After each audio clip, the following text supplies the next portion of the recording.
making movies is hard. Making movies is hard. Welcome. This is the podcast about the struggle of being an independent filmmaker. I'm Alrik and Liz, the founding host of the podcast, and I'm a sci-fi horror filmmaker, and my first feature film, The Alternate, will be coming out on September 13th. Wow. I have to join you in the wow. I'm Liz Manischel. I'm a writer, director, producer who has made 2 features, Bread and Butter and Speed of Life. I'm currently in development on 245 more. I'm a distribution consultant who used to manage Sundance's creative distribution initiative, and I also do sales. This week, we have fabulous filmmaker, director, writer, cinematographer Savannah Bloch on the show to talk about making her first feature, And Then There Was Eve. She talks a little bit about what she learned about herself as a director and how making that film took her on a journey to focus on being a DP. After that, we talk about an article from The Hollywood Reporter on influencers and how even top creators find that star power is fleeting. And Alrik and I talk about what makes a movie or show have an impact on us. But first, Alrik, how are you? Good. Doing well. After a holiday weekend, it's nice to be, at work. I'm actually at my office. It's very strange to be in my office, but yeah, I'm helping out. It really wasn't that bad of a commute. It was only 30 minutes. Really Nice. Thought it was going to be a lot worse than that. Nice. Maybe it's because it's like a Tuesday after a holiday. So it's actually like a Monday. Yeah. That's probably why. Yeah, I'm good. I watched a lot of stuff over the weekend. Stranger Things Part 2, of course, which was pretty great. I got to say, I don't have anything to really report that's exciting. I've been working on those 2 projects on the edit, Mr. Eric Parnell, which has been going well. And then the movie work for Consumed on the online editing, which is cool. But yeah, I was supposed to go out of town this weekend, but then my wife's family all got COVID, so we couldn't go. So it was like a much different weekend than I was going to have planned. I normally actually was going to still be in Seattle right now. My flight would have been this afternoon, but it all got canceled. But I got to work on those projects and I got to barbecue some food. I saw some friends. It was a good weekend. One thing, I don't even know if I did this yet, but I was going to let people know that I finally have the movie, The Alternate, is on IMDb Pro. You could rate it and review it. So if you've seen the movie, rate it and review it. I don't know. Did I already say this, Liz? You're shaking your head. I don't think you have. I'm shaking my head in agreement. You should use this platform to get people, because IMDb is like, oh God, you probably have experienced this, but like there just gets an onslaught of trolls for some movies. Yeah. And anything you do to counterbalance that is what I want you to do. Yeah, I asked my closest friends to go on there and do it. And they were like, yeah, can I give it a 6 out of 10 instead of a 10 out of 10? Like, I was like, dude, what the hell? If you're going to give it a 6, just don't do it if you don't want to give a 10 out of 10. I don't know, they might have just been messing with me. But yeah. Wait, but no, we talked about this before. There's this, with IMDb, they sometimes disregard the extreme ratings, right? And that's why a lot of films, I believe, skew lower. And so your friends might have been trying to help you out, actually, rather than... So it's better to go with 8s than it is with 10s? I think it is. This is old news. This is from a few years ago that I heard this. But yeah, I would encourage them to anything over 5, really. Anything from the 5 to 9 range, I think could be helpful. All right, people. So give me between 8s and 10s, or just 8s. Everyone give 8s. 8s or 9s. If you want to write a review, great. If you just want to leave a rating, that's great too. Really appreciate the love. It's getting exciting with the release. Like I just saw the DVD art come through. So that looks really cool. Actually, I was sort of surprised with how cool I thought the DVD packaging looked. Yeah. Excited to see where it lands. They're just going into sales now. They're just about to start the sales process. So yeah, and hopefully in a month, I'll know where it's going. And I probably won't be able to say anything until like later. But yeah, I'm hoping that we get some good news soon. And yeah, the release is coming very soon. I also want to give shout out to Timothy Cogshell, previous guest of the show, because he wrote a review for the movie because he's the best in the world, but he hasn't released it yet because he wanted to release it when the movie was out. But I needed a quote for my DVD art. And, I had already a lot of great quotes, but he's the most well-known reviewer of all the reviewers I had. So I asked, do you have a pull quote you can send me from the review? You don't have to send me the review, whatever. And he sent me the most amazing pull quote. And it basically, I think it's still making my week. It was on Thursday he sent it. And it's I'm just still riding high off that pull quote. So that was pretty amazing. But yeah, what's going on with you, Liz? Oh, that's so sweet. I love Tim Cogshell. Well, we got into another genre festival, but I can't say which one for this one for Witchy. So I'm very excited. So it means the first one wasn't a fluke, which makes me feel better. Anytime something good happens, it just I don't know. It takes a block of cement off of the like statue of imposter syndrome that I carry around with me everywhere. So it's just very nice. Can I ask you a question? Yeah. So I was pretty jealous that you got into Screamfest. Oh. Will I be jealous of you for getting into this one? Is it that kind of festival, or would I know it? I'm excited. I would say I think it's less known than Screamfest, but it was recommended by multiple people to me to apply to. Nice. And I'll just tell you offline.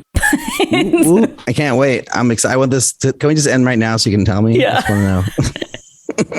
The other thing, let's see what else. I saw Moulin Rouge, the musical, the other night, and was swept up in this idea that I want to do a play. So now I always realize that I throw these things at you and you're like, I'm crazy. So what? A play? Liz, my God, woman. Stay focused on one thing. I know. I think if I took all of my energy and put it into one thing, I could really make a difference. The idea is I want to take this musical, I want to make a proof of concept short. I was thinking of also doing like a 1-act version of it, either submitting it to like Fringe or submitting it to, there's various like 1-act festivals around the country, and to connect with theatrical investors in that way. So working with the theater world for a musical and tapping into different investment populations is what I'm thinking of doing. You're rolling your eyes at me, sir. You're going to raise money for a play, and you're going to raise money for a movie, and you're going to make a short film? No, I think I would have to self-finance the play. And I think it would be, I have a friend who used to do these concert performances where he wrote operas, and then he would just have, and this is probably very normal, but he would have the people at the front of the stage just sing the musical or the opera. And it was an opera because there's no dialogue. And you just watch them perform standing out straight at you, and there was no blocking, and there's just reading of the script. And so I'm curious about things like that. Maybe there's something there. Yeah. And the only other thing is that we have no childcare for the next 2 weeks. So I'm even more intense and stressed out. So like, that's fun. Nice. But that's all. That's what's going on with me. Cool. Yeah, I'm excited to hear how the play goes. It sounds like you're not really like making the play to be like a play that's going to do runs and all that stuff. It's like more like you're doing the play to like kind of support the fundraising of the feature. Yeah. And these are all, and I bring up ideas constantly in the show, like, oh, I want to do this. I want to do this. But I also know that this is going to take years. So these are like the kernels of ideas that are going to grow over the next several months. It's not like I'm like, drop everything, I'm doing a play now.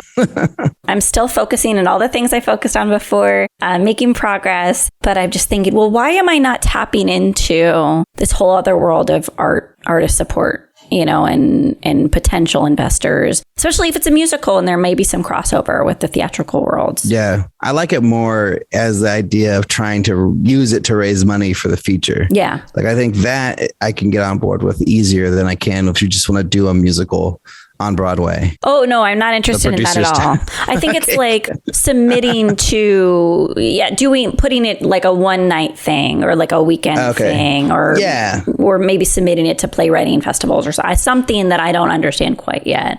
I rescind my eye rolling. My eye rolling has been rescinded because that makes a lot more sense. That's more like a strategy for fundraising, and it kind of sounds like a version of a table read, but like more fun. Yeah. Like a more fun table read. I think so. But do you know what else is also really fun? What's that? Patreon. Don't forget to support us on Patreon, everyone. www.patreon.com/MMIH podcast. Every single dollar, it goes towards the making of the show. We really appreciate everything that you can contribute. Also, don't forget to check out Jambox.io, a royalty-free music and SFX company with an emphasis on high-quality cinematic cues. They offer customized plans to fit your needs, which is great. Our code is MMIH, all caps, to sign up for 20% discount today. But without any more delay, here's our chat with Savannah Bloch.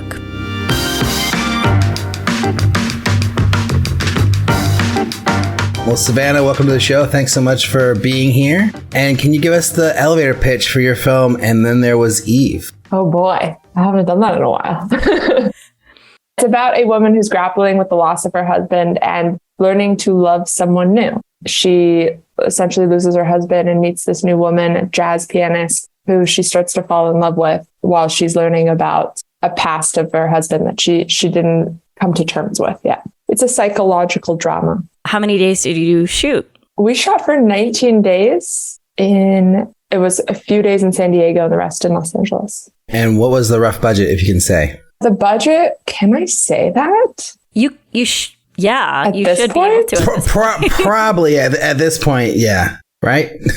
I wonder. I don't know. It's funny how they just tell you not to ever say it. So it's like in your head and you always hesitate. It was $250,000. Nice. From start to finish, because people have weird budgets out there. They're like, okay, that was production, that was post. They neglect marketing, they neglect festivals. Like I'm saying all included, start to finish, walk out the door, LLC fees, $250,000. Bam. How'd you come up with the idea? I came up with the idea back in 2013. I had met somebody at a party who I was friends with, family friends. It was actually Rosh Hashanah. It's like a dinner. Those Jews out there.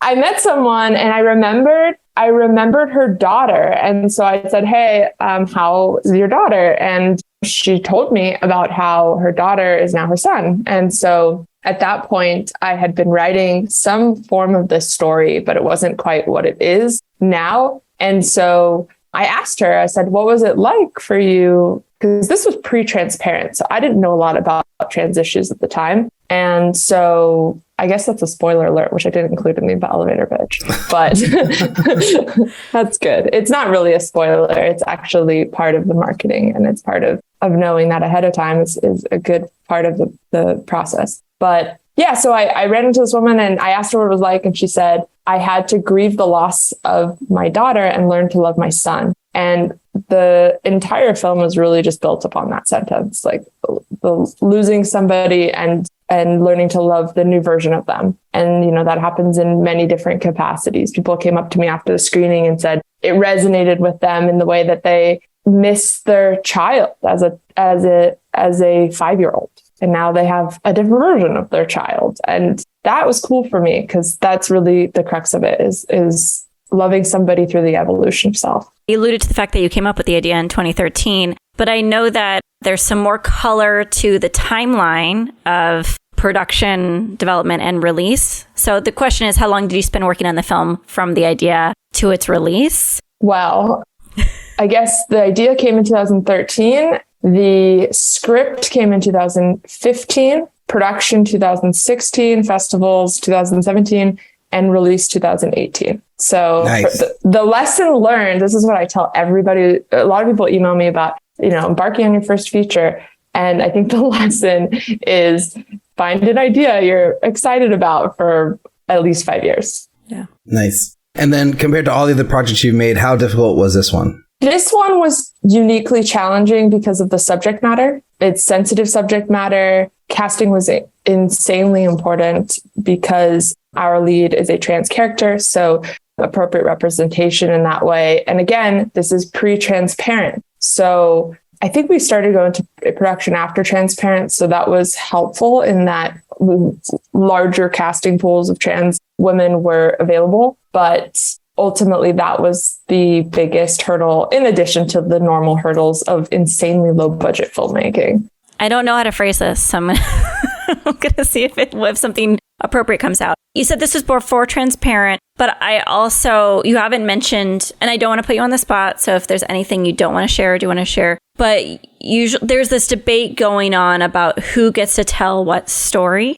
And so I just wanted to see if you had anything to share about telling this story and your personal connection to it. Doesn't mean I'm not making any presumptions when I'm saying this. I just want to hear, why was this so important to you other than that conversation? Yeah, I mean, this is a question that I've battled with, honestly, post the film. I didn't have any hesitation making the film. And I think I've had a lot of hesitation after the film's release, because this is a question that's kind of arisen after we did the film, to be honest. And in the cultural zeitgeist, us asking ourselves, what stories are we allowed to tell? I was 25 when we started this. I'm just going to put that out there, because now I'm a lot older and I can see a lot of mistakes of being 25. So I did all the research. I'm really proud of the film, and the people we surrounded ourselves with felt like they were very much in support of the film. Now, the film is told from a perspective of a cisgender person. It's not told from the perspective of a trans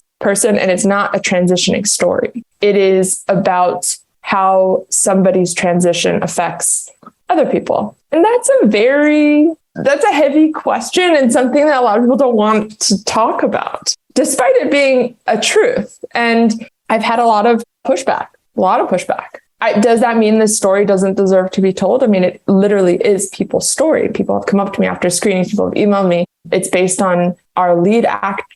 It's loosely inspired by our lead actress's wife's memoir called She's Not the Man I Married. Her name's Helen Boyd. And a lot of the emotional truth comes from that experience. I asked her to be a consultant. She joined as a consultant. And then I found out that after she was a consultant, because I found out that her wife is an off-Broadway actress, like in the middle of Wisconsin, just doing not acting. So what's so cool about, I'd say one of the coolest things that happened after this film is that we took Rachel from doing videography at the University of Wisconsin to returning to acting, which is her joy. And now she's performing every week. She's back on stage. She was part of the Oregon Shakespeare Festival, and now she's at Yale Conservatory doing an original play. So that's cool. And so that happened, I would say, because of And Then There Was Eve. I personally really struggle with the idea that you're only allowed to tell your stories, because I'm really not interested in my life that much. I think a lot of us become filmmakers to experience and delve into other types of existences. And to be totally honest, the journey and that question specifically sent me away from directing and deeply into cinematography. And I've spent all my time since And Then There Was Eve as a cinematographer, because I learned that is a place where you're allowed to be part of other people's stories. For what it's worth, I completely agree with you. And my joke I say is white guys were telling women's stories for 100 years. You know what I mean? Obviously, there have been some exceptions, and they did a damn good job of it. And I think everyone should be able to tell everyone's story.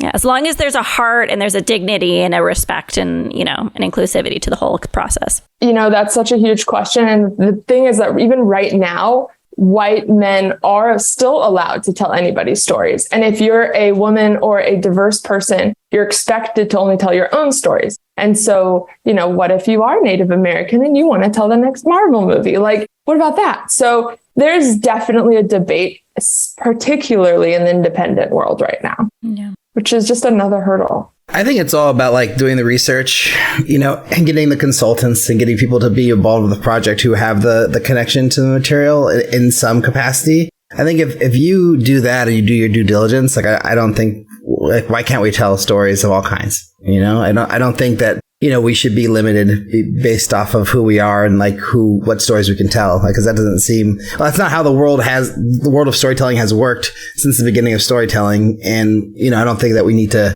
bottleneck ourselves going further, but it's all about respecting, the story and respecting the people that you're telling the story about, and so I think if you do that, then I don't feel like there should be limits, but that's just one opinion.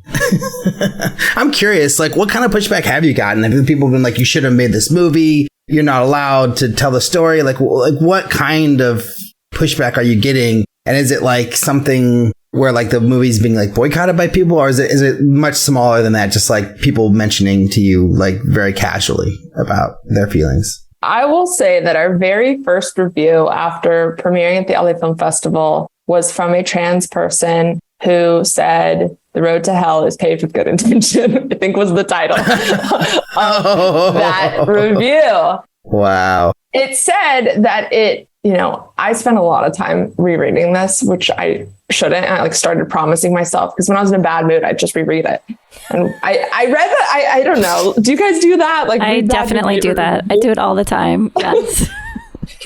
I think we're both a little masochistic, though, Savannah, is what I'm saying. I think so.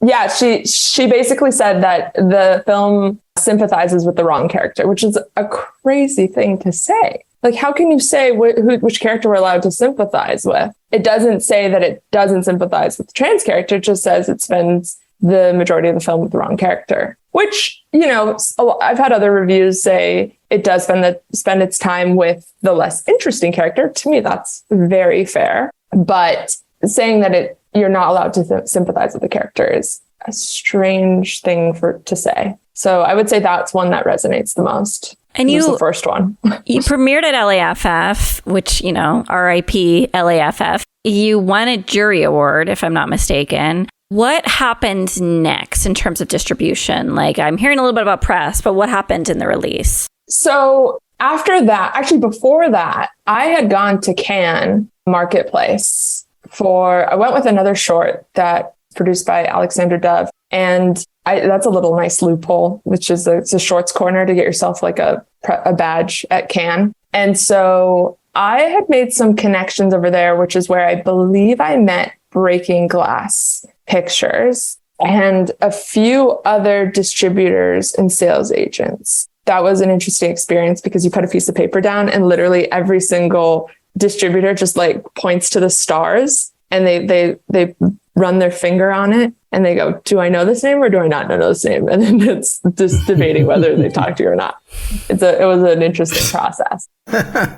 And so I had actually taken that book and like reached out to so many places just to invite them to LAFF. And I think that's when we had certain deals kind of starting to go, right? They were not great deals, but that's when the conversation with Breaking Glass Pictures, we had a couple other ones we were talking to as well. Does that answer the question? Yeah, well, I would be curious if you want to continue the conversation, but let's see what Alrik has to explain. Yeah, like what kind of deals were they, if you're feeling open to say, and then where did the film end up landing? Like, what was the distribution for the film? Like, how did that actually play out from there? So we had a sales agent who wanted to take it on, and then Breaking Glass Pictures, and that's kind of and then we had another one as well, which was out of New York, Giant. Oh my god, I'm blanking on their name. Giant Pictures. It's something. Is it Giant? No, it's something Giant. Well, Giant Interactive / Giant Pictures is my distributor of my second feature, and I know them very well. Well, they were wonderful. The reason, so we were talking to them for a little bit, and then we were talking to a handful of people, but I went with Breaking Glass Pictures because they were going to give us a 1-week theatrical, which every filmmaker loves. Oh, yeah. I think. I mean, seeing it on the big screen for a whole week at my favorite theater. I got to pick my theater. So That was fun. They also had a catalog of films I saw that were out there. And some of the other distributors I looked at, I didn't recognize their titles and I didn't see a track record. Another thing I did was, especially, and I'm not talking about Giant at all, I'm talking about the other one, which I can't remember. I think it was a person, but I couldn't, like, a name of a person as the title, but I contacted all the other filmmakers and they were random people, but I contacted them and I asked them about their experience and it was a negative one. So that was something that led me to Breaking Glass, where most people had a negative experience I talked to as well, but their film was out there. And as the filmmaker doing this, that's my other thing. Don't trust your filmmaker to do this when they have no financial benefit. Like, at the end of the day, they just wanted to be seen. So that was my big reason to go with Breaking Glass. And we went with them. And in March 2018, as they agreed to, we did a 1-week theatrical. And then 3 weeks later, it was available on VOD. And did you get any reviews or any press out of the theatrical run? Not really. Anything we got originally was from LAFF. We got the most press. And then from the theatrical, we had a couple, but nothing. They didn't do anything as far as that. Mm. If you could do it over again, what would you have done differently? So I actually didn't want, if we go back to my original emails to my team, I never wanted to go with Breaking Glass. I actually never wanted to go with anyone. I had a full self-distribution plan. I took one of those courses at Film Independent that was about self-distribution, and it was like a 3-day intensive. And I learned so much. I wrote everything down into all the different categories, and I felt really confident knowing how to distribute this movie myself, because it was a bit of a marketing disaster. And I think it's a film that's really hard to distribute. Like we knew that going in. We're like, I don't know how we're going to market this film, but I felt like I knew, like it was like I could do it. And I was the one I thought who would champion the film the most. And so I had a good plan, and it was rejected by investors and producers who saw that I had no track record to self-distribute. So they preferred to go with the traditional, what they thought is a traditional model.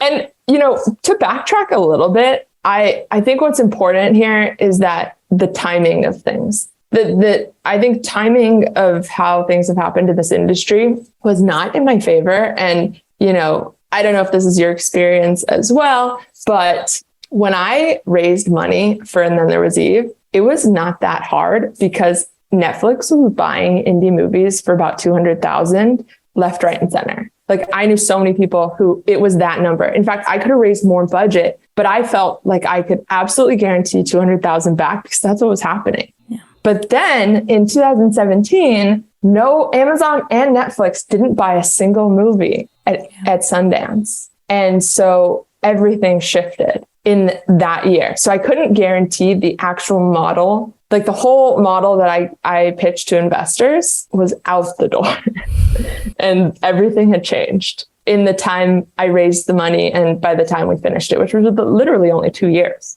I want to dig in for a second because I think it's funny because people talk about, things are so different in distribution, but like we could go on a timeline of 2016 to 2022 and something horrible has happened every single year to filmmakers who are releasing content. It's like, 2017, that's Sundance. But then I think 2018 Film Festival Stars program was either started or ended that year. So then like the upheaval and then the damage and the fallout and then blockchain rise and fall. I mean, it's just like always chaos. But going back to you saying it was easy, was it you just had like a bunch of rich people in your corner and you're like, I've been waiting to go to these people for my first feature?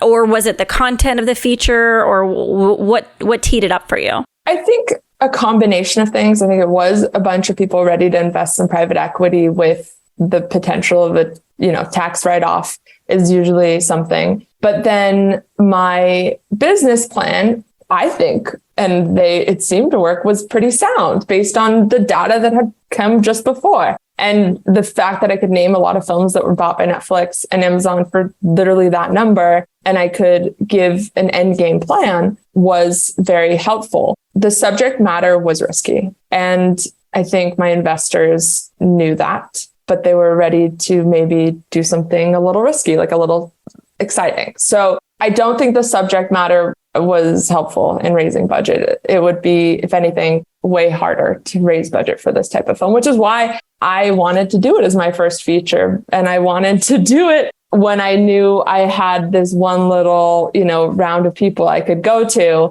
once in a lifetime. Like I can't ever do this thing again. Like I'm going to have to make a genre piece that can really sell if I ever want to find investment again. And so after all is said and done, like we're 4 years after the release of the movie, like how much have you seen back from the distributor? Has it been, 10% of the budget, 50% of the budget, less, more? Like what has the return been? So we haven't seen anything back.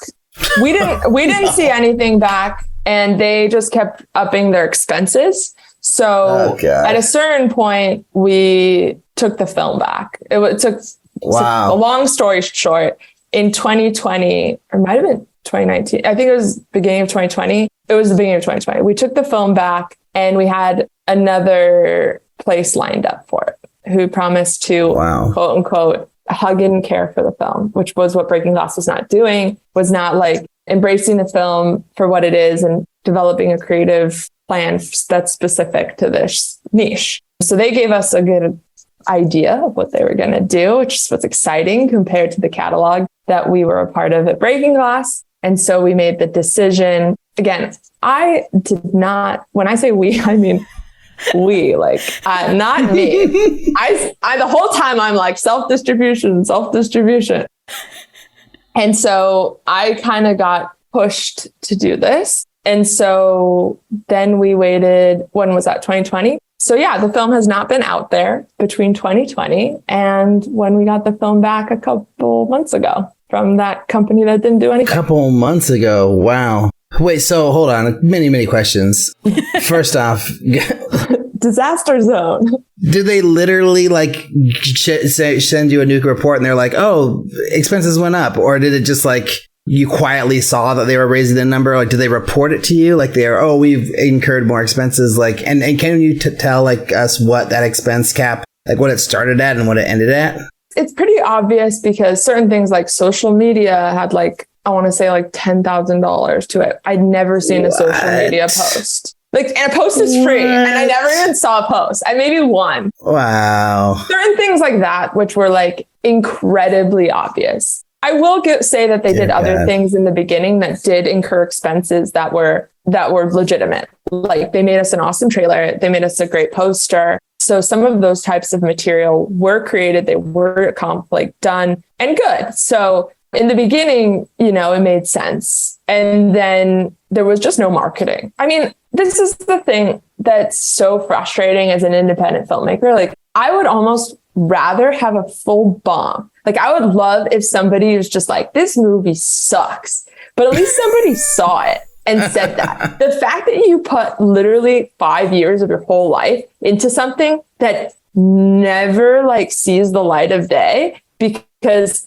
of no marketing is the bigger tragedy for me. Like, I just want it to be out there and be seen and be discussed. It's a film for me that just sparks discussion. And if you're sparking it in any direction, that satisfies my intention. But the fact that it didn't get to do anything is the most painful part. Wow. I want to comment on something that we're glossing over very quickly. One is you were unhappy with your distributor and you found a way to take your film back. And I just want to underline that. There's no questions. I just want to cheerlead you for a second because it means that filmmakers, there's still an option to get your film back if you're unhappy. And there are ways to figure it out. Savannah figured it out. And second thing is a distributor can promise the moon and stars to you. The second distributor that I know we're not going to name names for, but I'll name. Okay, name.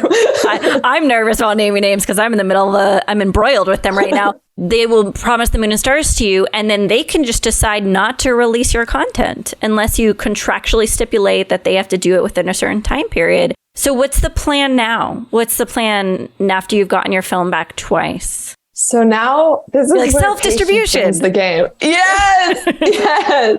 This is where patience wins. I actually just put it on Vimeo on Monday. What day is it? Yeah, Monday. Monday it went live on Vimeo, and for the first time in 5 years or however long it's been, we are in the green. We have made money.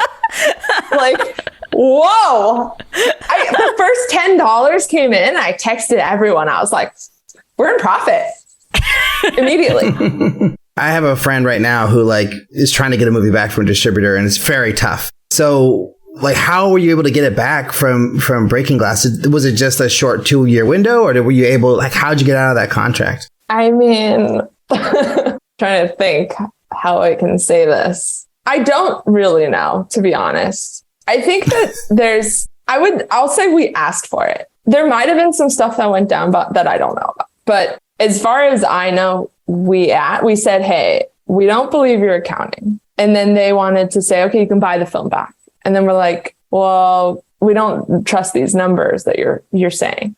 You know, they were saying they're still in the red. And so I think we just kind of talked back and forth and decided in good faith to kind of just go our separate ways. So here's the film back, and just walk away. So I think It was amicable. It was done nicely, everyone, I think, playing nice. But also, I don't know everything. I am the filmmaker, so I'm not the lawyer. Well, you can do it, because I had to do this for a sales client recently, where you can issue something called a disclaim agreement, and a lawyer can draft that up and have both parties sign it. And what complicates things further, and I'm sure, Savannah, you experienced at least a taste of this, is that if the film has been pitched to platforms, then that comes, that history is now associated with your title as it goes to another distributor, making it less, quote unquote, attractive, right? So, And it depends on what window you're in. So you were on digital platforms and you did theatrical, but you hadn't gone to AVOD, right? And you hadn't done Vimeo. And so there were still some windows for you to go into. Yeah, exactly. And I mean, a lot of doors were closed because of that. A lot of people didn't want to take on an quote unquote old film, which to me is kind of crazy because I don't know why we're obsessed with something being new. It could be new to somebody. But the other thing I want to mention that was driving me insane was that I was looking at the numbers on torrent sites, and like it is on every torrent site. And the fact that we spent 2 years not available anywhere just made it get torrented so much. And people come up to me like, I saw your film. Like, how did you see it? And then they'd like kind of, backtrack a little and feel a little awkward. And I'm like, give me the name of the site, because I'm sending it to our lawyers every few minutes. But it's wow. I used to make lists and then I had to stop. What was the point of making these lists? But I saw like 90,000 downloads, like 100,000 downloads. And I was like, wow, this is, if we had $1 for every download from a torrent site, it's like, if we can get $1 from everyone who's looking, who doesn't intend to download this for free, but just wanted to see the movie and had no access, then maybe it will be better. So that's why I thought, so let's put it on Vimeo while we're figuring everything out. It could be a terrible plan, by the way. No, I think it's great. I know we can't talk about the company's name, but can we talk about what happened at all, or is that off limits? Because I want to hear like what the process was. Like, you went with this other company. They said they were going to release it, and then it just never happened. Like, tell us the details of that. Yeah, they had a plan for release and they kept pushing the date. Originally, it was, let's say 2 months after we signed. And for me, certain dates were really important, like Pride Month. That's why I wanted to release for before June. Other dates that are important is Trans Day of Remembrance or Trans Day of Visibility. Those are all important days for people to watch this film. And so I think we centered around March, which might have been visibility. And so, yeah, they had a plan, which was like to get trans people involved and go the influencer route. And they had named a bunch of people, but I guess they hadn't gone out to them yet, or they hadn't really done as much research as they said they had. They also named a lot of places, like for instance, they were saying Showtime, or they had connections at Showtime or HBO Max. And to me, that was pretty lucrative. We actually cut our deal with Breaking Glass right before they were going to send the film to Peacock for June for Pride Month. So we actually ended our deal right before June when they were sending a package of films to Peacock, which would have been awesome. Like, I was on board. I thought, let's do that. And then no, we wanted to go in this other direction. So we weren't available during Pride. And then, at the end of this whole battle, which pissed me off so much, they ended up not going to Showtime or not being able to go to HBO Max, but they were going to go to Peacock. And I was like, we had Peacock 2 years ago. Like, what is going on? So it just the narrative kept changing. And I had zero faith from the first email. I could see right through it. But, sometimes you just have to say, I trust you and let's see. And that's what we did. And I got a lot of, I was right at the end of it, which is not the thing I wanted to be right about. But I had an intuition. A lot of people don't know, but as the filmmaker, or you guys know, as a filmmaker, what you've been through so much with the film that it inside out. Who's telling you, who's being honest with you, who's not being honest with you. There's an intuition that comes along with the journey that you have to trust, and other people who hop on later aren't caught up to speed on that. Wow. I'm going to do an elegant transition to the Sandbox, which is because my attempt here is, because I know we could talk about this all day, but I know we're running out of time. And I also want to acknowledge that this independent entrepreneurial spirit that you have can easily be found in other initiatives that you're creating. So can you tell us a little bit about the Sandbox? Yeah. So Sandbox is a directing and writing workshop that Morgan Dameron and I started in 2015 because we were both working on our first features, and we were a little nervous going into production after not having spent enough time with actors. It's sometimes as a director, you don't get the same playground as other crafts. You don't get to work on it all the time. You need a budget in order to practice. So we thought, let's come up with a space where we can practice in a very comfortable, safe environment, surrounded by peers who are being just as vulnerable. And we can build up our stories, build up our confidence with actors, build up our sort of verbal language to communicate. And so we created this space called Sandbox, where everyone meets and puts up scenes. It's been going once a week since May 2015, and we have not missed a week. Not the same people. We've had hundreds of people come through it, but I'm pretty proud of that. And then when the pandemic hit in 2020, then we didn't want to miss a week. So we moved it online to writing groups. And so now we have both going currently, where groups of 8 meet and, we work on our material together, read each other's stuff, give feedback. And same with Sandbox in person, which is we put up scenes and we give feedback, and then we get to run it again and rehearse and build our stories. So that's actually given me the confidence to come back and do another feature. So that's why I love it so much, just because it really does build you up and get you ready to go back out there and go through all this again. Nice. And the website for that, for anybody who's interested, any filmmakers out there, is sandbox.la. Just to reiterate, it's not .com, sandbox.la. So after your whole experience of your first feature, which is like finally concluded, it sounds like, now you said you're ready to get back out there and make another one. Like, what are you going to do differently after going through that first experience? Are there certain lessons that you learned on your first movie that you're hoping to take into your second? Definitely. I think some of them creatively would be that any issue that's there in the beginning is an issue that will be there at the end. So don't look past what people say. It will still continue to bother you. So yeah, I think paying attention a little bit more to the end game. Like now, when you make your first feature, you're trying to just get it done. You don't think about what happens after that. And now that I have a better understanding of the full landscape, I think I can be a lot more prepared, and certain decisions, whether that be casting or whether that be story design, I think I can prepare for a better outcome as far as distribution and visibility and it getting seen. So I will make probably more concessions. I think this film is as close to the most raw, honest expression of what I wanted as I'll ever get in my career. And I kind of knew that going in. And I think at this point, I'm ready to not be mad about it, but celebrate it and then just move forward. So budget size, like you talked about, raising the budget for your last movie. And then you talked about how like going into your next one, you joked about doing a genre film. So like, is this a genre movie? And then like, how much money are you hoping to raise for this one? Or do you know? Yeah, this next one is it's a rom-com. So I don't think it's genre. I'm playing with the horror in short form, but it's definitely a stretch for me. So I'm seeing if it can happen. And it's fun. It's so fun to learn a whole new genre. But I'm definitely playing within, I think, the boundaries a little more on this next one than what you're supposed to do. Nice. And then as far as budget, I think that you do need a bigger budget in order to be more successful.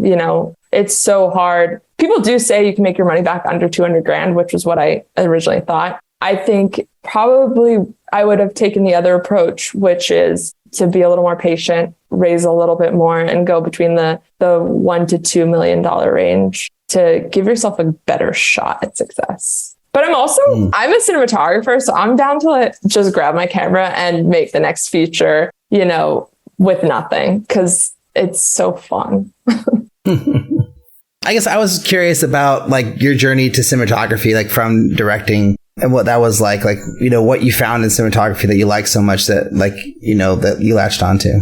I think cinematography is one of the most collaborative positions. You're always working with someone. You're either working with your gaffer, your first AC, so your genie team, or your camera team. You're working with the director closely. When you're ordering or making your orders, you're working with the producer closely. It's not a lonely experience. And I find directing to be pretty isolating. And so that would be the main draw, aside from telling stories visually, which I absolutely love. It also combines a lot of fun elements, which, you get to do you get to be incredibly creative. You get to learn about technology. You're also somewhat of a manager, and you take on a business a role as well when you're developing budgets. So for me, it just encompasses all of the things I really love in one position. And again, you get to tell stories that aren't your experience. And for me, the best part is operating when I'm like right in it. I feel like an actor. I recently shot a music video where I was on stage and I was basically being the point of view of the pop star.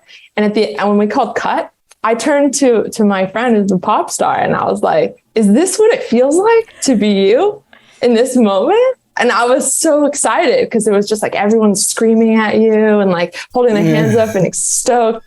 And you get to really viscerally experience other people's realities in a way that I don't know is possible. And the way that's what draws us to cinema.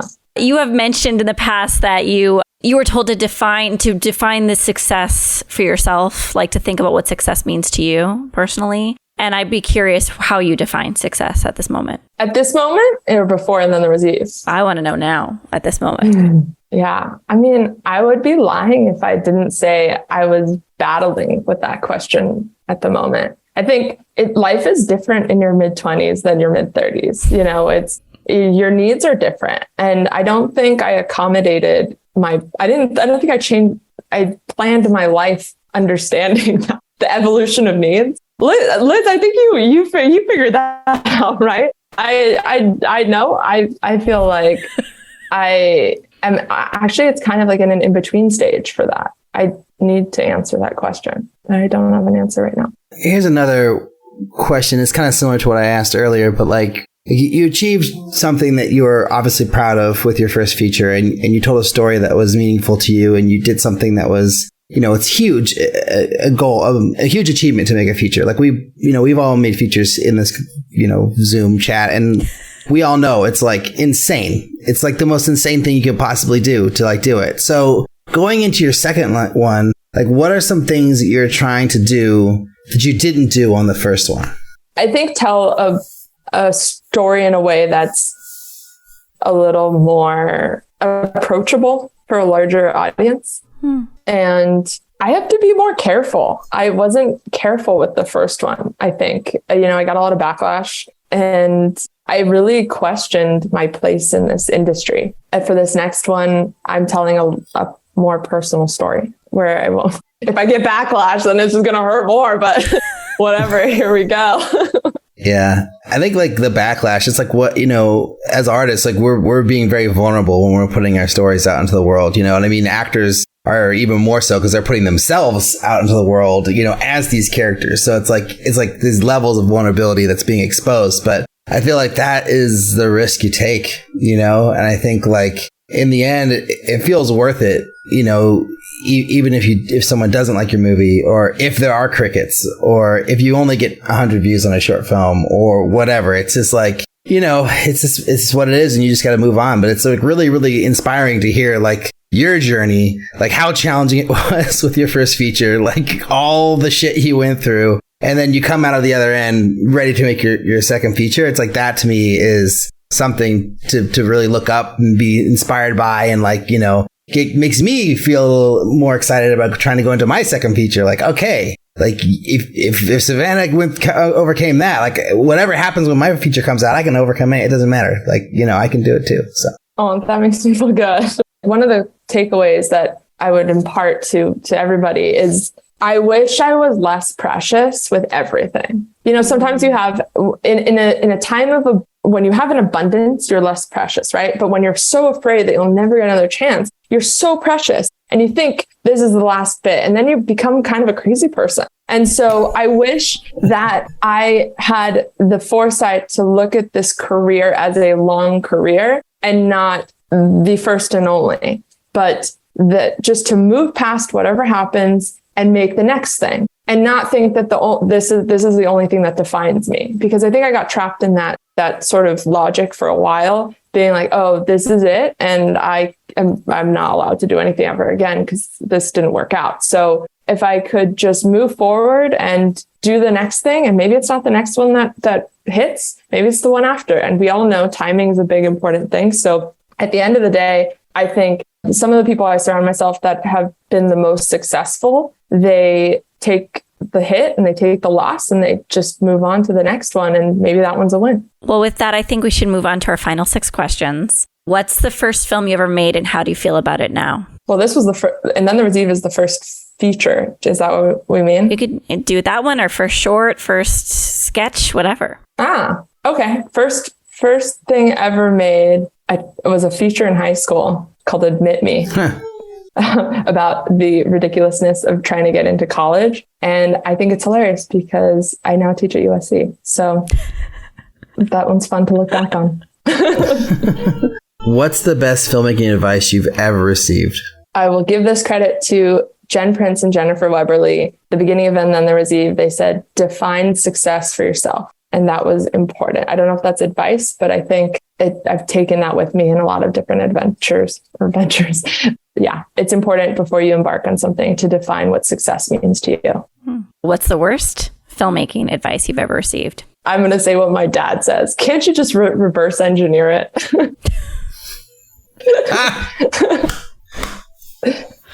Amazing. Do you have a goal as a filmmaker? Yes. How do I put it? Wow, what a question. I probably should have remembered this. Do I have a goal as a filmmaker? My goal is to make people think about things that they may be confronted with on a daily basis in a completely different way. If you could go back in time, what's the piece of advice you would give yourself? It's a long road. Be patient and be present for the joyful moments.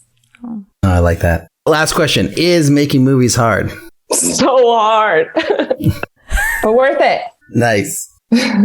Savannah, tell us where people should go to learn more about you. Like, where Sandbox, your movies, whatever, And There Was Eve. Put it all out there. Awesome. Yeah. You can watch And Then There Was Eve on Vimeo on demand right now, $2.99. You can go to Sandbox to join some of our writing groups and elevate your work as a filmmaker, find community, sandbox.la. You can check out my work as a cinematographer at www.savannahbloch.com. And you can also go to USC and catch some classes that I teach in the grad program. I teach cinematography. And we shoot on film. So fun. Wow. Awesome. Yeah. I think we have to disband now, if that's okay, Alrik. Awesome. But that was wonderful. Thank you. This felt a little therapeutic. It felt cathartic, actually, after that. That's the goal. So I appreciate it. Alrik, what do you remember about our chat with Savannah? I remember that Savannah was very cool and thought it was really interesting that she had this really hard time with the distribution of her first feature and was screwed over, lots of difficulties, finally got the movie back, is finally, kind of going on the right path now, it sounds like. But yeah, what a terrible road for her to be on. And it's interesting, that drove her to want to, do cinematography and not have to be the creative force behind a project from start to finish. But it's kind of cool to see how going through that process, doing, becoming a cinematographer, focusing on that, getting the movie back. And now she seems to have the energy and the excitement to go into her next feature project as a director, which I thought was really encouraging. That's well, you might be, in this really low place for a while, or turned off, or, somehow discouraged. But then if you keep yourself going, then there's a way back. So that was really cool from her story. Well, I love that it was yet again dispelled the myth of meritocracy, right? So I've seen the movie, I saw the movie to support Savannah a while back, and Chrissy has a small role in it as well. And anyway, so I wanted to support it. Thought it was great. I know her producers pretty well as well. And the film won a jury award at Los Angeles Film Festival, which doesn't exist anymore, but was our big Southern California Film Festival. So it's you think of these situations where you kind of know from a distance, oh, wow, this film has it all. It's great. It's really thought-provoking. It's well made. It's low budget. So there's potential for profiting. It has prestige and reviews. And then, unless someone like Savannah is brave enough to go and tell the story of how things went wrong, the myth of meritocracy will still proliferate in our minds. Oh, well, that film probably did great and it probably made need lots of money. And Savannah probably has this super fantastic career and we should all despair comparing ourselves against her. And I really liked that she was able to, she was kind enough to be so transparent about how it's hard for her, just like it's hard for everyone else. And that you can have a situation where you can have the support of the art house system, right? Like top tier festivals and press and whatever it is. And you can still not get the results that you want. So I just thought they're so cool. And I love how she just kept on wanting to be like really honest. Like I had to stop her because I didn't want her to be as honest as she wanted to be, which is amazing. So thank you, Savannah. Other things that are amazing, but not quite as amazing as Savannah is this article from the Hollywood Reporter from J. Clara Chan. It's entitled, "Even Top Creators Find That Star Power is Fleeting," which was a really exciting, buzzy title, which is what these titles are supposed to be. They're very exciting.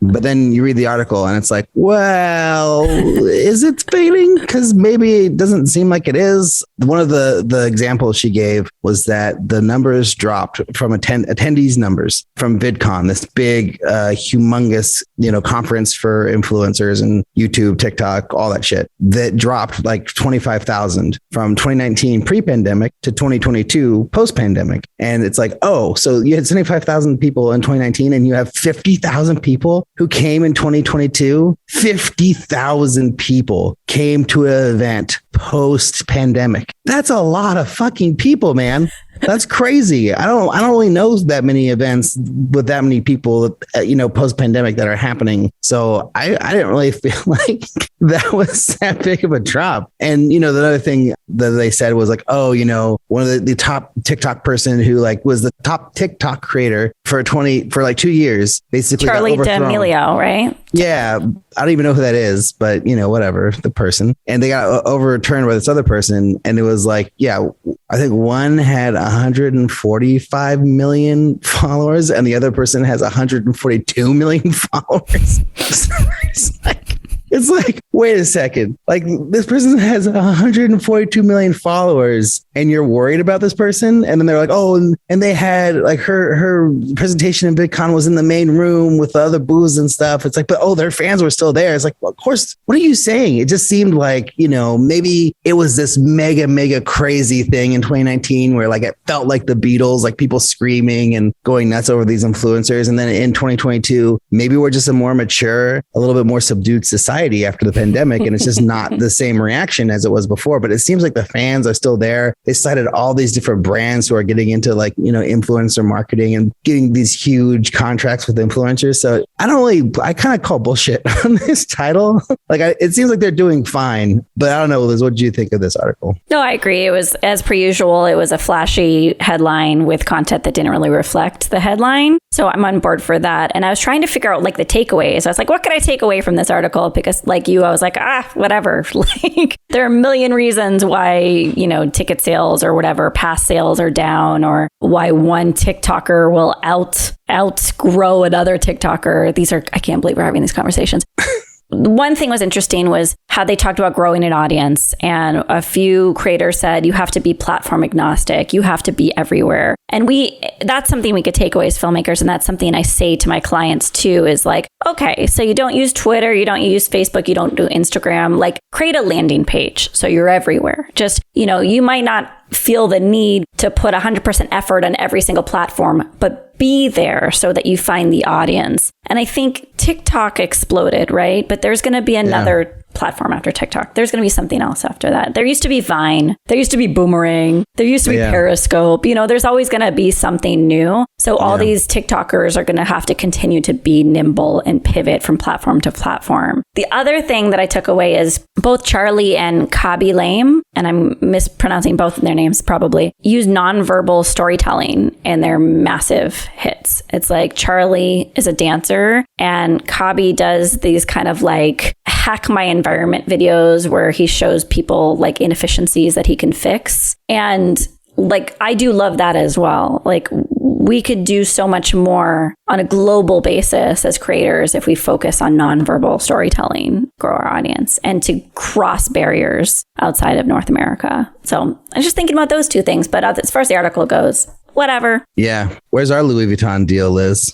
We got to get that going. How do we do that? How do we get our big ass sponsors? I don't know. That's what we got to figure out. Become influencers. Yeah, we got to get millions of hits, baby. No problem. Let's do it.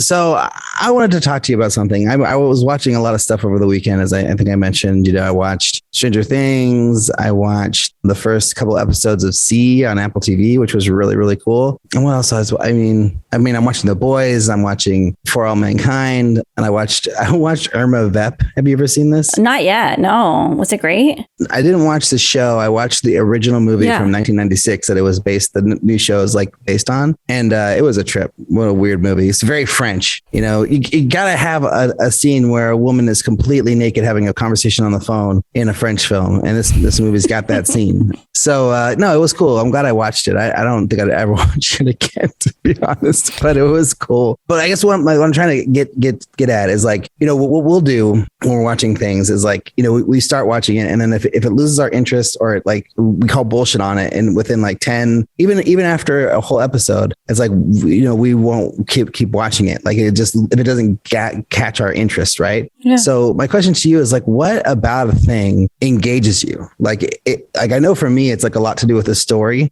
but for you, I know it's not necessarily story at all. Plot isn't the only thing that you care about when you're watching something. So what are the things that you look for or that you respond to in a piece of art that keeps you hooked?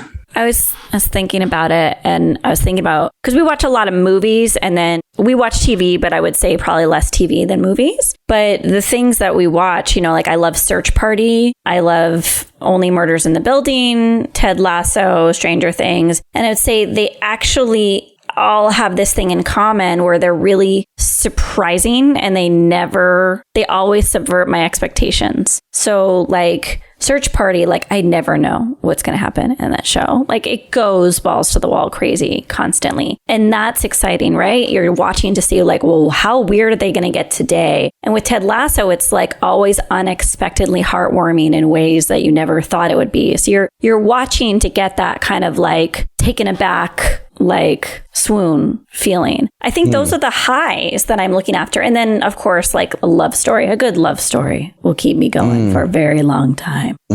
But those are the things that keep me going, is actually as per usual, more esoteric aspects of a show. But I usually only watch things when I hear from multiple people, oh, you got to check it out. I'm not watching trailers. People are just you got to see it. And then I go and I see it. But I would like to hear more about why you keep watching. Well, it's really interesting that you brought up Ted Lasso, because I really liked the first season. I felt the things that you were saying, I felt that was true when I was watching the first season. It was keeping me on my toes. It was unexpected. There was something heartwarming about episodes. There's also really unexpected jokes sometimes that were great. And then going into season 2, I just couldn't stand it. I just thought it was a pale reflection of what the first season was. I can see that. It didn't have the same weight. The story wasn't as interesting. The characters weren't as interesting. They took turns that I didn't find enjoyable or exciting to watch, some of the characters. And it just kind of felt like more of the same, but just not as well thought out or as well executed, and it just lost me. So I think I watched 2 episodes of season 2 and then I was done. It got better, by the way. I felt the exact same way. It got better. I promise you. You stayed. Did it get better in season 2 or by season 3? Well, we're not in season 3 yet, right? So, so I would say a couple episodes, 2 to 3 episodes into season 2, it got better. It corrects. Okay. But I felt like they were leaning on their laurels a little too much for the beginning of season 2. Well, it's basically like Major League, right? That's the story of this movie, of the show. It's a Major League, ripoff or, update or whatever you want to call it. It's it's Major League. Yeah. And it's great. It's great because Major League's great and Ted Lasso's great. And the way that they spin it, is really cool. And that's this American football coach going to soccer in London. It's great. It's awesome. But yeah, I don't know. I didn't feel like the way that they set up the storyline for the first season was so everything was important. Every episode counted. And the first episodes I saw of season 2, it didn't feel like they mattered to the story. And whatever they're going for, I didn't even care. I was whatever, I'm done. But maybe I'll give it another shot.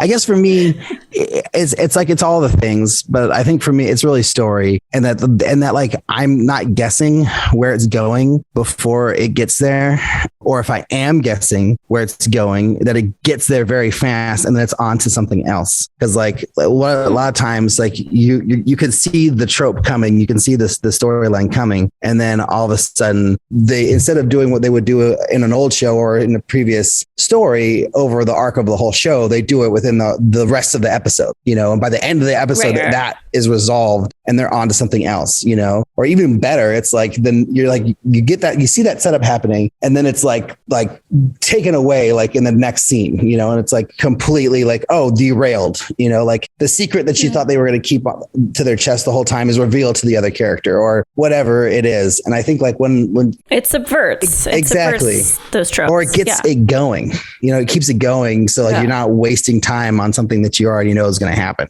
you know? Yeah. So I think those are some of the things. And then obviously like production value really does matter. I mean, I've been watching a lot of Apple shows lately, and I've also been watching like the Marvel shows and the Disney shows, and we were watching Obi-Wan. And I don't know, you don't watch this stuff, I don't think, right? No. So Obi-Wan's production value and a lot of those Marvel shows, it's just not as high as Apple TV show or like Stranger Things, for instance. It's just not the same level of like, you know, like cinematography or even set dressing or costumes. Like it's just not at the same high level as what you expect to see on Apple or Netflix even. And it's like, wow, like I was so shocked, like watching Obi-Wan and just being like, why are they having another battle in a like completely muted, bleak location that is like just basically a bunch of rocks on a random planet? Like, this is boring. Why did you set your scene here? Like, you could set it anywhere you want. Why boringest place in the world? They had 2 fight scenes like that where it's like set in the most boring places where you're watching Darth Vader fight Obi-Wan and you're like, what the hell were you guys thinking? Like, why is it so boring? Wait. So does that mean you're leaving? Oh, like, are you not watching anymore? I'm just upset. I just feel like, because The Mandalorian, like they did a really great job, like with their sets and like with what they're doing with their, the vault, you know, with their 3D backgrounds or whatever. It was incredible, like really impressive, like high quality stuff. And then when you get given something that's not at the same level, it's like so noticeable, you know? Maybe the whole money, all the money went to you, and you know, it's like, I wonder what was that? Know. Maybe that. Yeah, but I mean, Miss Marvel has great production value, and like that show seems to be at the same level for the most part, you know. And same with you know, WandaVision was like really like looked like a Marvel movie as a show. So it's like but not all of them. Like Hawkeye, it looked good, but you know, it's just not quite at the same level. And you're like, dude, what are you doing? You can't treat it like lesser than your movies. You have to treat it at the same level. Yeah. Like it should have the same production value as like the new Thor movie, you know, like it shouldn't be lesser. So I think those are some of the things that I like react to, but it really, in the end, it all comes into the story. Like if the story's good, I can forgive all those other things, like as long as I'm engaged with the story. Or if the chemistry too. Yeah. And that's one of the things, like Obi-Wan has some actors who are very charismatic, especially Moses Ingram as the bad guy, Reva. She's amazing. She's fantastic. And also completely shat on by the internet, which was like, so stupid and enraging. That's like the best part of the show. People are complaining and you're like, what are you guys, fucking stupid idiots? You are obviously stupid idiots. Oh, the internet's the worst. The internet is like, why do they have to be so stupid? It's so mean. It's terrible. Anyways, anything else to say, Liz? Or should we go on? Should we end this madness? End the madness. You can always send us a question, comment, or suggestion to podcast@makingmoviesishard.com. Or if you like the show, you can leave us a review on iTunes. And if there's something that you guys want us to talk about, like I just come, you know, if we don't have a listener question or an email or something to read, I just pull something out of my ass, or Liz does. Either one of us does. So if you guys have something that you guys want us to talk about or some topics or something, send them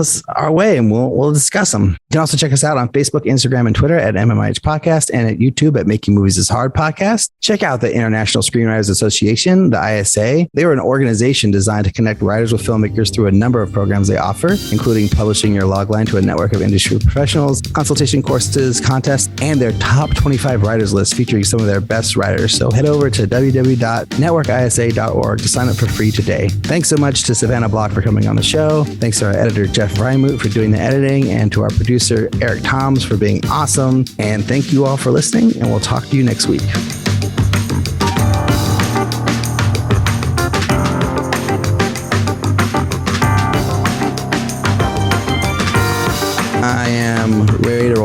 you hear me? Did it sound good? Yeah, you sound all right. Keep talking again. Good. Boom, boom, boom. Shakalaka, Yeah. bing bong. Yeah. Okay, cool.